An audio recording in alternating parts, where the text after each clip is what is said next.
Problem ಆಗಿತ್ತು.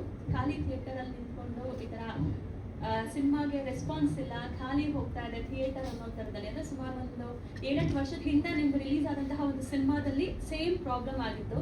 So again mother ಪ್ರಾಮಿಸಲ್ಲೂ ಕೂಡ ಇದೇ ರೀತಿ ಸೋಷಿಯಲ್ ಮೀಡಿಯಾ ಯೂಸ್ ಮಾಡ್ಕೊಂಡು ಮಾಡ್ತಿರುವಂಥದ್ದು. ಸೊ ಇದು ಚಿತ್ರಕ್ಕೆ ಏನಾದರೂ ಮೈನಸ್ ಆಯ್ತಾ? ಅಂದರೆ ಚೆನ್ನಾಗಿ ಹೋಗ್ತಿದ್ದ ಸಿನಿಮಾ ಮೇಲೆ ಏನಾದರೂ ಪರಿಣಾಮ ಬೀರ್ತಾ? ಇಲ್ಲ ಮೇಡಮ್, ಅಂದರೆ ನೆಗೆಟಿವ್ಸ್ ಬಗ್ಗೆ ಐ ಥಿಂಕ್ ತಲೆನೋ ಕೆಡಿಸ್ಕೊ. ಆ್ಯಕ್ಚುಲಿ ನಾನು ಆ ಇಶ್ಯೂನ ಅಡ್ರೆಸ್ಸು ಮಾಡಬಾರ್ದು ಅಂತಲೇ ಇದ್ದೆ, ಬಟ್ ನಮ್ಮ ಟೀಮು ಇಲ್ಲ ಇದು ಇಶ್ಯೂ ನೀವು ಅಡ್ರೆಸ್ ಮಾಡಬೇಕು ಅಂತ ಹೇಳಿ ಮಾಡಿಸಿದ್ದು. ನಾನು ಅದಕ್ಕೆ ರೆಸ್ಪಾಂಡ್ ಮಾಡೋಕ್ಕೂ ನನಗೆ ಇಷ್ಟ ಆಗಲಿಲ್ಲ.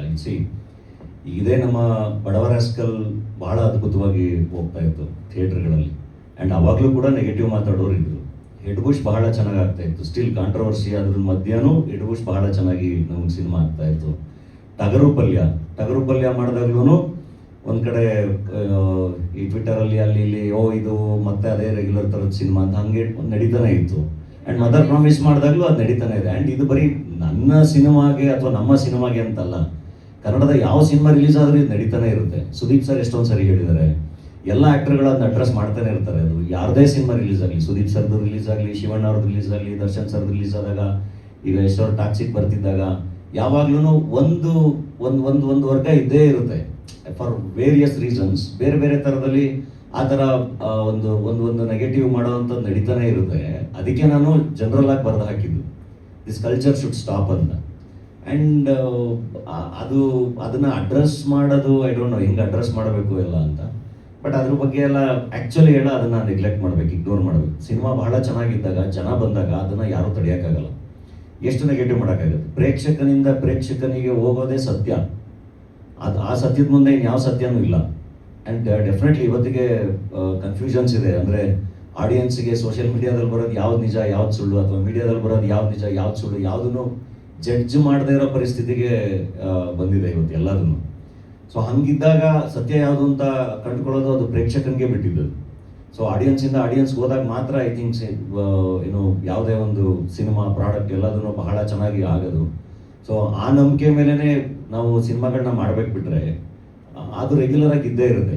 ನಾನು ಅದೇ ಹೇಳಿದ್ದು, ವಿಮರ್ಶೆ ಬೇರೆ, ವಿಮರ್ಶೆಗಳನ್ನ ತಗೋಬೇಕಲ್ವಾ. ಇವಾಗ ನನಗೆ ಅಂದರೆ ಈ ಸಿನಿಮಾ ಅಂತ ಬಂದಾಗ ಎಷ್ಟು ಚೆನ್ನಾಗಿ ಎಕ್ಸ್ಟ್ರೀಮ್ ಲೆವೆಲಲ್ಲಿ ಈ ಸಿನಿಮಾನ ಇಷ್ಟಪಟ್ಟು ಎಷ್ಟು ಚೆನ್ನಾಗಿ ಮಾಡಿದ್ದಾರೆ ಎಲ್ಲ ಆ್ಯಕ್ಟ್ರಸ್ಸು, ರೈಟಿಂಗ್ ಎಷ್ಟು ಚೆನ್ನಾಗಿದೆ, ನಿರ್ದೇಶನ ಎಷ್ಟು ಚೆನ್ನಾಗಿದೆ ಮದರ್ ಪ್ರಾಮಿಸ್ ಅಂತಾನೂ ಹೇಳಿದ್ದಾರೆ. And at the same time ಕೆಲವೊಬ್ರು ನನ್ನ ಅಭಿಮಾನಿಗಳೆಲ್ಲ, ಇಲ್ಲಣ್ಣ ನೀನು ಈ ಥರದ್ದೆಲ್ಲ ಮಾಡಬೇಡ, ನನಗೆ ಬೇಜಾರಾಗುತ್ತೆ, ನನಗೆ ಅರ್ಥ ಆಗಲಿಲ್ಲ ಅಂತಲೂ ಹೇಳಿದ್ದಾರೆ. ನಾನು ಅದನ್ನು ತಗೋಬೇಕಲ್ಲ. ಸೊ ಅದು ಬೇರೆ. ಅದು ಬಿಟ್ಬಿಟ್ಟು ಒಂದು ಸಿನಿಮಾನ ರೂಲ್ ಔಟ್ ಮಾಡೋದಿದೆಯಲ್ಲ, ಸುಮ್ಮನೆ ಅದು ಏನೋ ಮಾಡಿ ನೋಡಿ ಹಿಂಗೆಲ್ಲ ಮಾಡ್ತಿದ್ದಾರೆ ಅದು ಇದು ಅಂತ ಏನೋ ಮಾಡೋದಿದೆಯಲ್ಲ, ಅದು ರೆಗ್ಯುಲರ್ ಆಗಿ ನಡೀತಾನೆ ಇರುತ್ತೆ. ಅದಕ್ಕೇನೆ ಮೋಸ್ಟ್ಲಿ ನೆಕ್ಸ್ಟ್ ಸಿನಿಮಾದಿಂದ ನಾವು will get the court order and release the film, so that ಇಮಿಡಿಯೇಟಾಗಿ ಈ ಥರದ್ದು ಮಾಡೋರ್ದೆಲ್ಲ ಡಿಲೀಟ್ ಆಗ್ತಾ ಹೋಗುತ್ತೆ ಆ್ಯಂಡ್ ಪ್ರೇಕ್ಷಕನ ಮೇಲೆ ಸಿನಿಮಾ ನಿಂತ್ಕೊಳ್ಳುತ್ತೆ.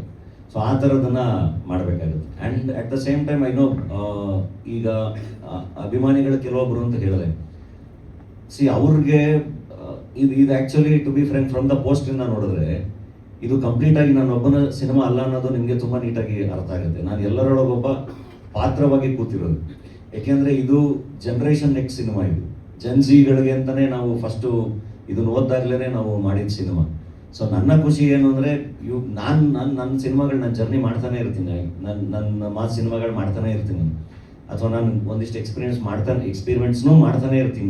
ನಾನು ಲೀಡ್ ಆಗಿಲ್ಲ. ಇದ್ರ ಮಧ್ಯ ಇಷ್ಟು ಜನ ಯಂಗ್ಸ್ಟರ್ಸ್ ಮಧ್ಯ ನಾನು ಒಂದು ಭಾಗ ಆಗೋದಿದೆಯಲ್ಲ, ಅದು ನನಗೊಂದಿಷ್ಟು ಹೊಸ ಅನುಭವಗಳನ್ನ ಕೊಡುತ್ತೆ.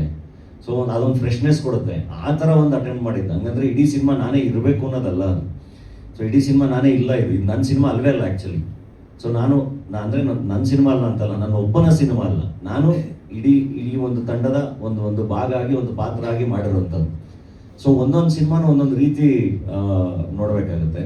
ಸೊ ಮದರ್ ಪ್ರಾಮಿಸ್ ಆ ಥರ ಎಲ್ಲರೂ ಸೇರ್ಕೊಂಡು ಏನೋ ಮಾಡಬೇಕಾದ್ರೆ ಅವ್ರ ಜೊತೆ ಒಂದು ಒಳ್ಳೆಯ ಭಾಗ ಆಗಿದ್ದೀನಿ ಅಷ್ಟೇ, ಬಿಟ್ಟರೆ ಸೊ ಇದನ್ನು ಬೇರೆ ಥರ ಸಿನಿಮಾ ನೋಡಬೇಕಾಗುತ್ತೆ.